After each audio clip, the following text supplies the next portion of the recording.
Carte sur table.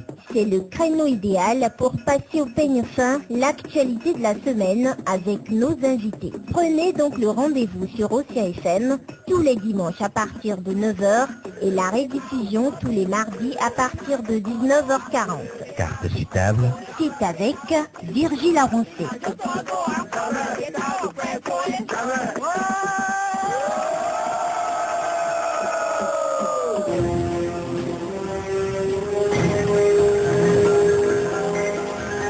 Vous écoutez Océan FM chaque 24 heures. Plusieurs événements sont programmés pour cette journée. Vous avez votre événement à suivre. Radio Océan 88.6 FM.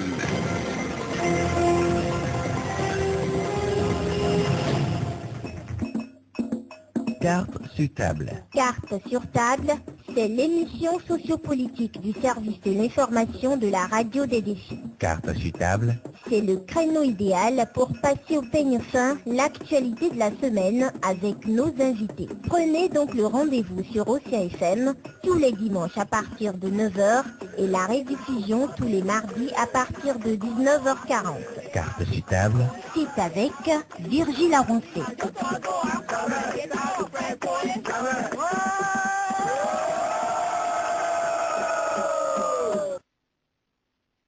Heureux de vous retrouver encore une fois. Comment pourrions-nous entamer cette émission à mes auditeurs sans pouvoir nous excuser auprès de vous encore une fois après ce qui était arrivé la semaine dernière? Comment pourrions-nous rester sans poursuivre la vérité, j'allais dire la version par téléphone, suivez mon regard. Notre invité de ce jour a pour nom Augustin Aranvoebla, député PRD. À votre demande, comme il le faisait déjà il y a une semaine au titre d'un auditeur, le président du groupe parlementaire PRD de ce studio va nous dire les appréhensions qu'il nourrit en ce moment au sujet des conditions dans lesquelles se réalise actuellement la liste électorale permanente informatisée l'EPI. Que reproche l'opposition en ce moment au processus de réalisation de cet important instrument électoral? Le groupe politique L'Union fait la nation veut-il vraiment d'une LEPI? Si oui, à quelles conditions? Voilà essentiellement ce dont il sera question. Bonjour, honorable Augustin Aranvoebla. Bonjour, cher journaliste. Bienvenue sur l'émission 4 sur table. Merci.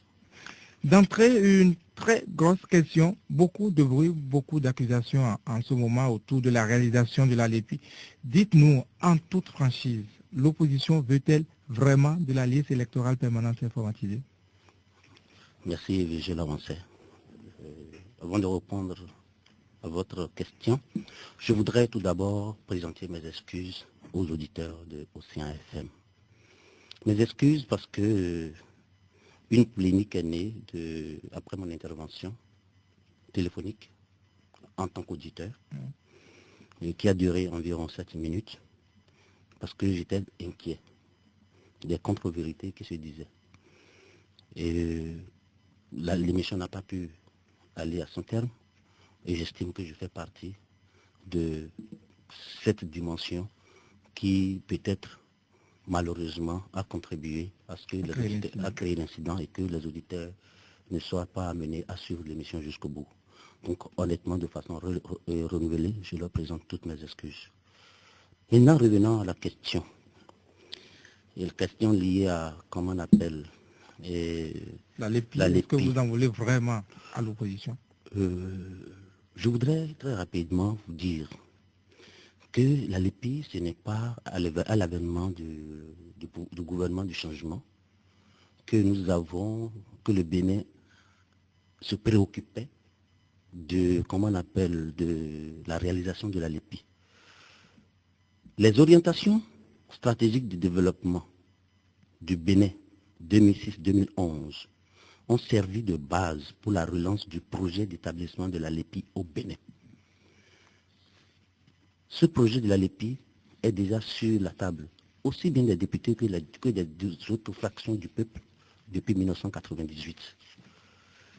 Le gouvernement de notre pays, alors, dans son document, le Bénin émergent, a placé le renforcement de la démocratie et la consolidation de l'état de droit au cœur de ses préoccupations.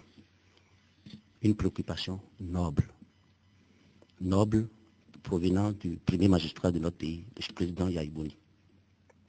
Dans ce contexte, l'Union européenne, après que ce choix ait été confirmé par le mécanisme africain d'évaluation par les pairs, publié en janvier 2008, je disais tantôt, l'Union européenne et le PNUD ont alors décidé de soutenir, avec les autres partenaires techniques et financiers, de soutenir ce projet.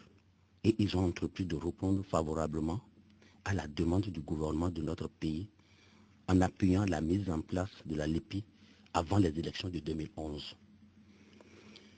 L'Union européenne, assurant la coordination de la première étape, cette étape qui est consacrée à la réactualisation des données disponibles en ce qui concerne la faisabilité du projet, et le PNUD, la coordination de l'étape suivante, d'appui technique et financier à la mise en œuvre du projet LEPI.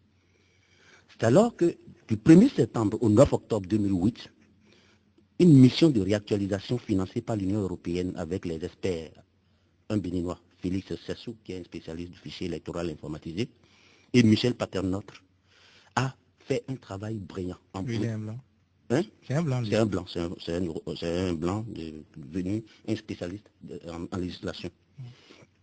Alors, ces deux experts ont travaillé avec leurs équipes et ont produit un rapport sur la LEPI, sur la réalisation de la LEPI au Bénin.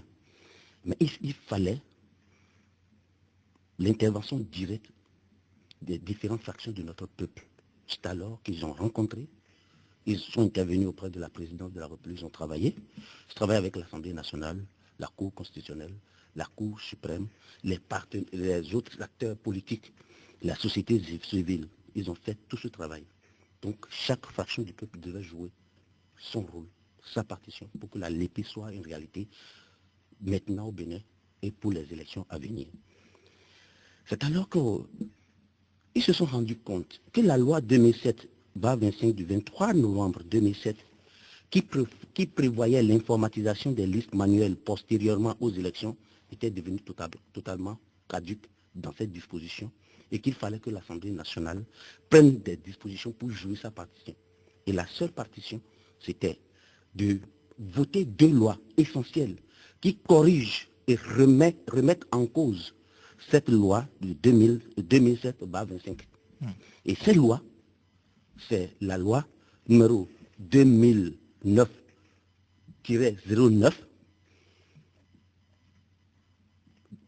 qui crée la Commission nationale de l'informatique et des libertés préalable à la loi 2009-10 qui crée la loi sur comment les mécanismes de réalisation de la LEPI. Parce que ces deux lois, sur la CNIL et sur la LEPI, complètent d'autres lois déjà existantes et qui ne sont pas abrogées.